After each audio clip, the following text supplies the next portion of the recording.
Quinn Wade, coming to y'all with that instant basketball analysis on the Analysis Playground on YouTube, exclusively on there forever. Of course, we're gonna talk about how them Cavs ended up getting beat by the Magic 128 to 122. Cavaliers go to 40 and 26 and 18 and 14 on the road. Magic go to 36 and 28, 21 and 12 at home. Cavaliers lead the season series still 2-1. Orlando has a chance to tie the season series 2-2, or the Magic can win it 3-1 in the next and final outing of the regular season. These two teams could see each other in the playoffs. You never know. Orlando 38 to 35 in the first quarter. Cleveland 27 to 24 in the second quarter. And then the third quarter, Orlando 34 to 27. And then the fourth quarter, 33 to 32. And then Orlando 128 122. Cavaliers go to 40 and 26, 18 14 on the road. And like I said, the other record 36 28, 21 and 12 at home. Dean Wade went scoreless. And he didn't take that many shots. He went 0-2 from the field. He did get 5 rebounds, 1 turnover, and a block. He did something, but you needed him to put the ball in the basket, in this one too. One personal foul in the -10 and plus minus. Evan Mobley, 32 minutes, 18 points, 8 of 13 from the field, 0-2 from 3, 2 of 7 from the free throw line. He needed those free throws to go down in this one. It was a close game. Everything matters, especially when the Orlando Magic was a little hot too. But he had a double-double. He also had 4 assists with no turnovers and 2 blocks.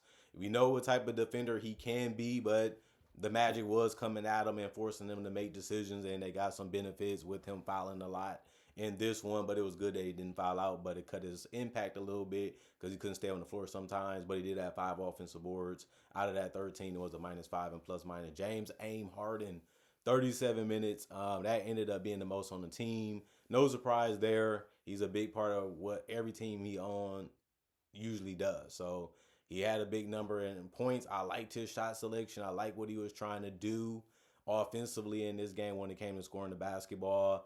Going 11 to 16 from the field and 5 of 9 from 3 and 3 of 5 from the free throw line is really good. Besides the free throw, obviously he's a good free throw shooter, so you would like them to make all of them, so especially because there's only 5 of them. But he couldn't do it here. He always do have some careless turnovers when he plays, and tonight he had 4. Got a little stuck sometimes, but if you do that in the NBA, they taking advantage of it for their own benefit. And then 5 rebounds, 1 personal foul in the -7 and plus minus.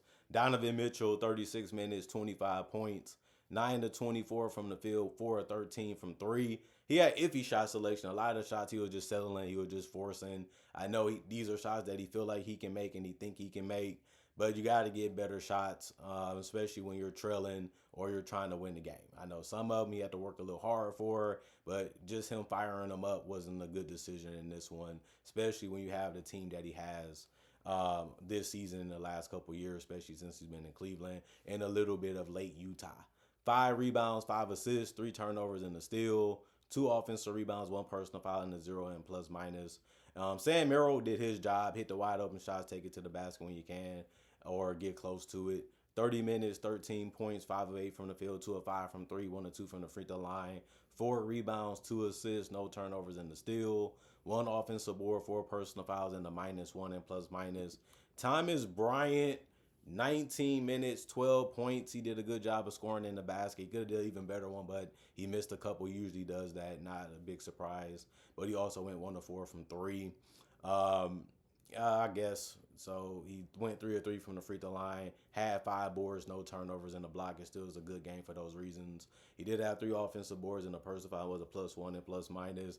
18 minutes for Dennis Schroeder. He went 0 of 5 from the field. He missed his only 3. He had 2 assists, no turnovers, 4 personal fouls, and was a -5 and plus minus. They needed him to do more. He didn't step up. He couldn't make a shot. And on top of that, I like that he passed and found some guys. But other than that, you got in foul trouble on top of that. Just a bad night for him. Take this one, throw it in the garbage, move on to the next one. That's all you can do with that game. Jalen Tyson usually be good for him. Not so much in this one. 18 minutes, 4 points. He went 1 of 4 from the field. He did miss his only 3. He did go 2 of 2 from the free throw line. He had 1 rebound. He had 2 assists. He had 1 turnover. He had 3 personal fouls and was a -4 and plus minus. Not a good game from him. He's been doing more. He's been having better games, especially of the last couple weeks and last couple months. not in this one. And then Keon Ellis, he's been good for him for basically the start since they got him, and he's still been continuing it. And he played 31 minutes. That was the most off the bench. He had 20 points. That was the most off the bench. And he went 6 and 9 from the field.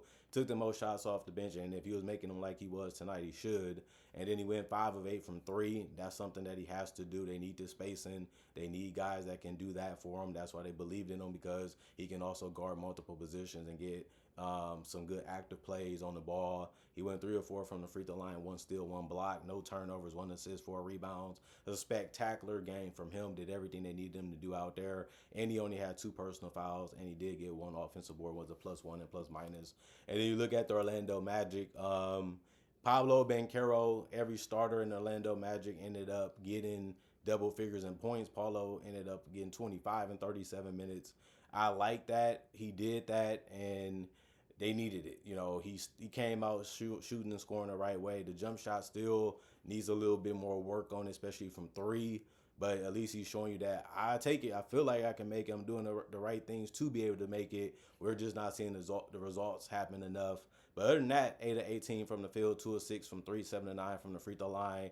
Just a good physical guy that has some type of touch. And he also is trying to improve his playmaking since he has more spacing and good players around him.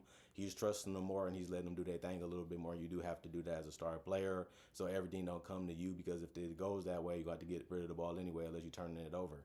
8 rebounds, 2 turnovers, 1 personal foul, and +11 and plus minus. Tristan Da Silva, he's been good for him even as a rookie, even to now.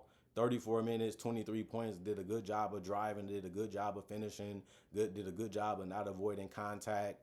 8 of 13 from the field, 3 of 8 from three, 4 of 5 from the free throw line, 4 rebounds, 3 assists, no turnovers, and a block.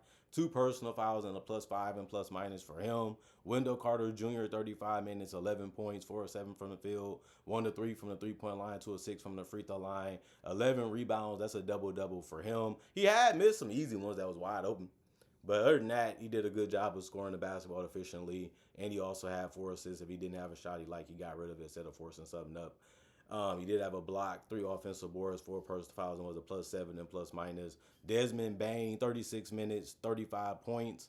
He ended up scoring the most points on the team, and he had the most points in the game. Not a surprise there for me, because Bane has been one of their most consistent players as a shooter, as a driver, as a playmaker.